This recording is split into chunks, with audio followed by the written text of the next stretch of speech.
That seems fine.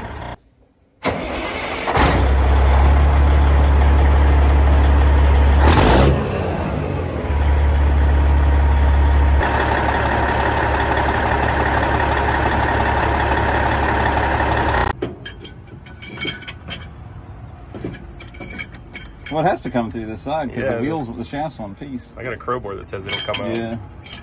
Or a Kishmammer. Yeah. Persuasion. You want some persuasion? I think we're going to need some.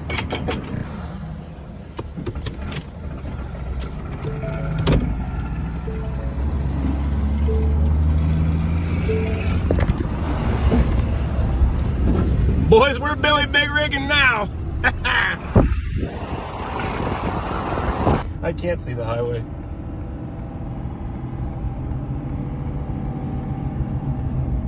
And now my windshield's covered in oil.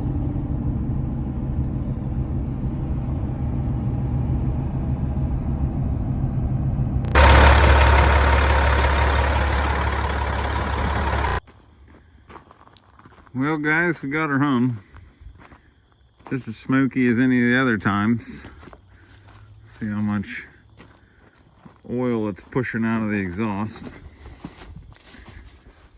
But the weird thing is, at idle or anything, it really doesn't sound too bad. I'm just curious here. Pull the dipstick. How much oil did we use from the shop to home? It was about up here, about up in the range. This dipstick reads lower than it really is because of the lean of this engine in the Ford. But since I'm gonna drain the oil anyway, that's enough to get it in the shop. So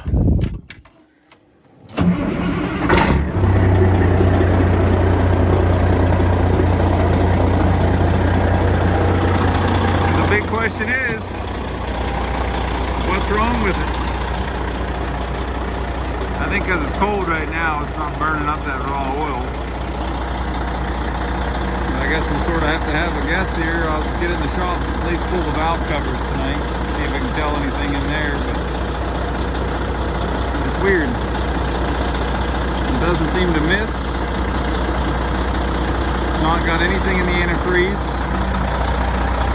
There doesn't seem to be any blow by.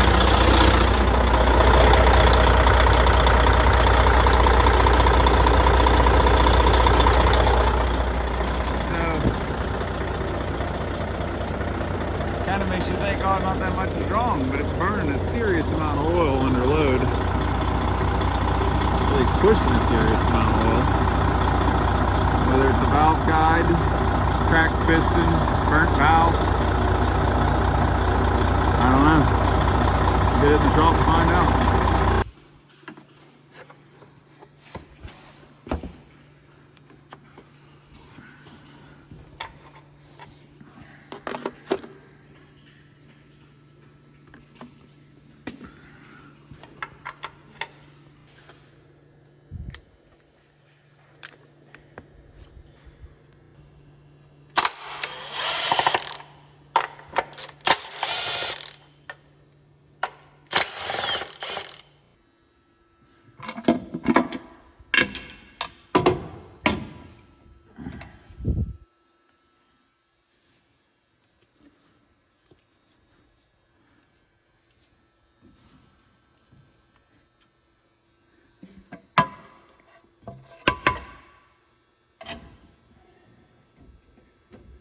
I'm not sure if we're going to find anything wildly obvious from up here or not.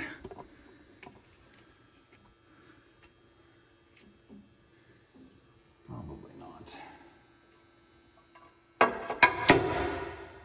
Well, I don't see anything crazily wrong from the top end. I don't know what you would really see unless a valve's clear snapped off to the point the stem and the spring are laying up there. But my next move, I'm going to pull the turbo out and see then, well, I should say I'm going to pull the turbo off, pull the center out of the exhaust housing, and then that'll allow me to take the exhaust manifold off, hopefully see where all the oil is coming out.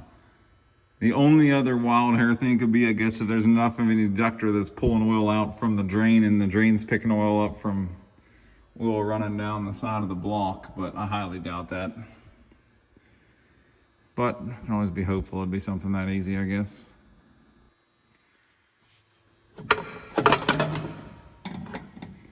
The old invisible shaft. I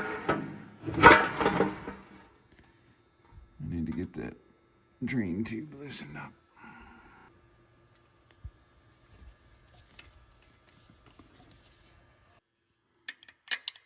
Well, this is definitely the good part about having it break not too long after you've put so much of it together is, well, when else do exhaust studs come out like that?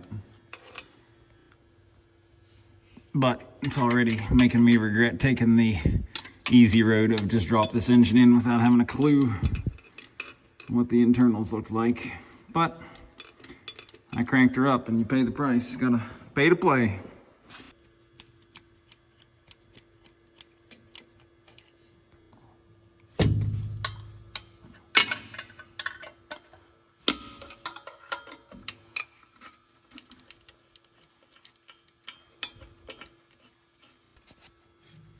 Last one. Probably dropped the manifold on the ground there with one hand. There she goes. That is very odd. None of those are super wet. It's making me wonder. Definitely making me wonder, is it really sucking oil up through the drain of the turbo or something? Just like nice eductor package. So you can see in the downpipe, there's all this oil. I mean, there's just raw oil hanging out in there. But in the exhaust manifold, I don't see anywhere with raw oil.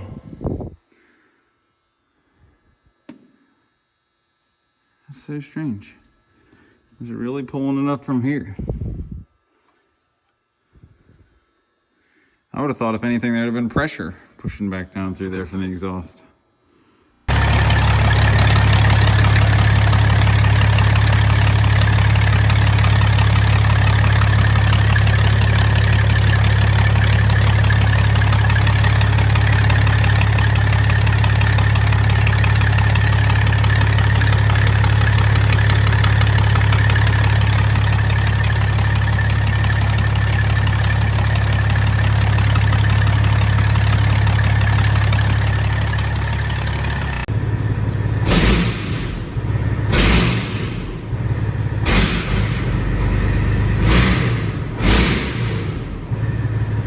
So being that, I think that the problem was just that the turbo was just sucking oil out like a Venturi effect from the drain here. I figure we might as well go ahead and pull this apart and just look at the carnage. And the compressor wheel was kind of welded, galled to the backing plate. To like break that free, but I was gonna see if I can get pull the center out here and we can take a look at the thrust. Pull that guy out there, see if we can launch that across the shop. And then we're going to take a couple screwdrivers. See if we can pull this whole deal out. It is so mangled though. Not sure if I can do this with one hand.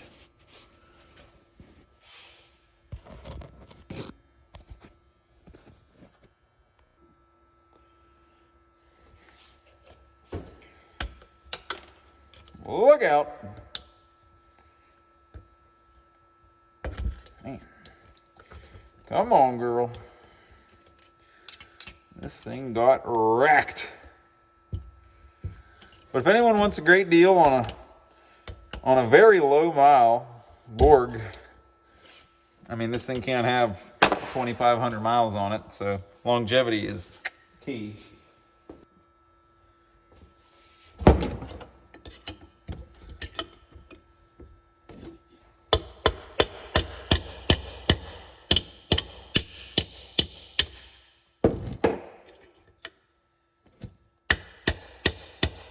Hope we don't damage this thing.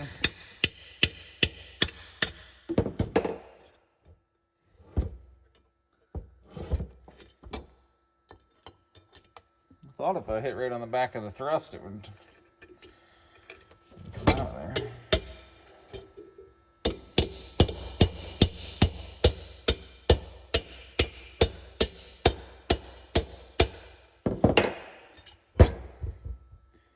I think the backing plate is so mangled.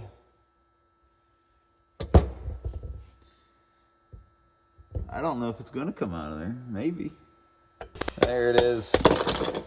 There she goes.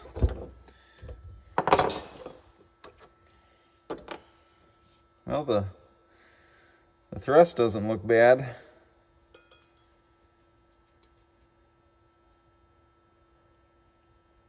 Yeah, I guess. Actually, the thrust is real bad. The thrust is welded together.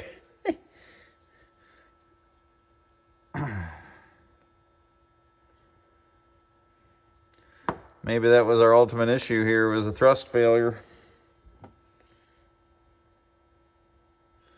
Oh yeah, you can see how bad that holder looks.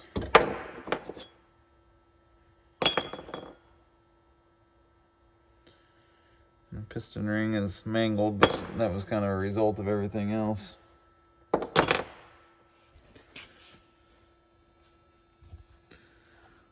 Bearings look fine. Let's see if we can get that thrust apart. Round two.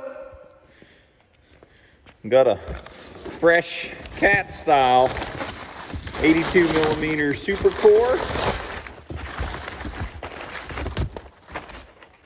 and a 145 exhaust housing. And because the cat style, it has a 6-inch inlet instead of the 5-inch inlet. So I needed a different elbow and possibly some different oil lines stuff. We'll see. Hoping to not need too much of that. But I'm gonna pull the intercooler out, trying to clean the oil out. Hopefully there's no damage. I'm gonna find out. There's gotta be pieces of compressor wheel hanging out on that intake side to get all that out. But that's today's rainy Saturday mission. So my next goal is to get the intercooler out so I can clean it. I'm trying to figure out how it mounts, and it appears there's more or less a clamping bolt where that impacts on that goes all the way down between the rad and the intercooler. And there's a nut down here, and you can basically just reach it with your wrench with all you can reach down in that tube. And then that unclamps both the radiator and the intercooler. But I'm hoping I can get that out, because to take the whole cooling package out is going to be a real pain. You got to take the hood off, drain the antifreeze, pull the whole thing out, and I'm really trying to avoid that. Just taking the hood off on this truck sucks. This is the highly customized tool you need to reach in the side and hold the nut at the bottom. I assume the later trucks, they drilled a hole in that front cross member piece, that big chunk of aluminum I put in there.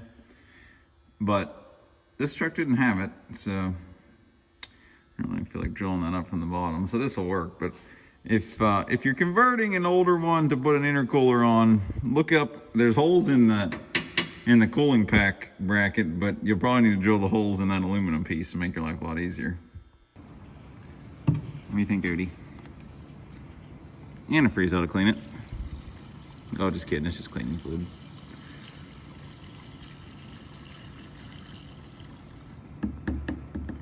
Give that some sloshing.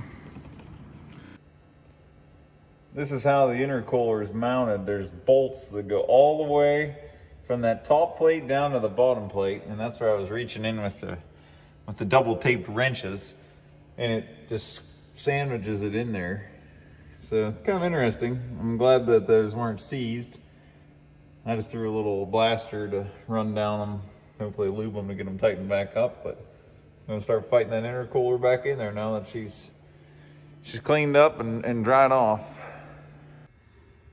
You might find trying to slide this intercooler back in fun on your own. I was able to basically weave it in here, get the top under that latch, and then work a wonder bar under the center, and then get it to where I could start just sliding that in. And now we're pretty much sitting on that lip. Push the other side in, and it's pretty well it. I had one bungee helping pull. And it is doable.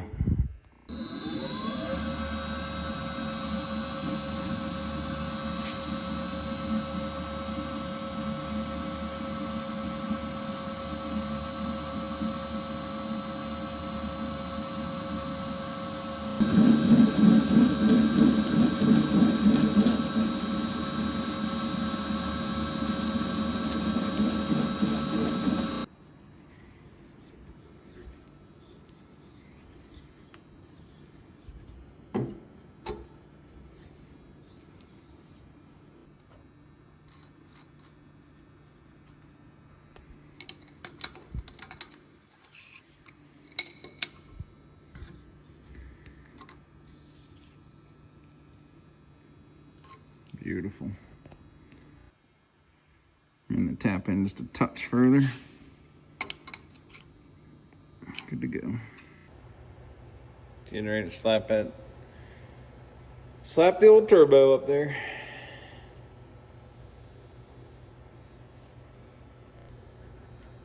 Ooh, she started on there. I always have to loosen these clamps and kind of spin the center section, spin the compressor cover. Get all that to line up, but because this is still just regular Borg exhaust housing or downpipe and everything, that's all golden. Put the other couple bolts in, tighten them up, and then start hooking up oil lines.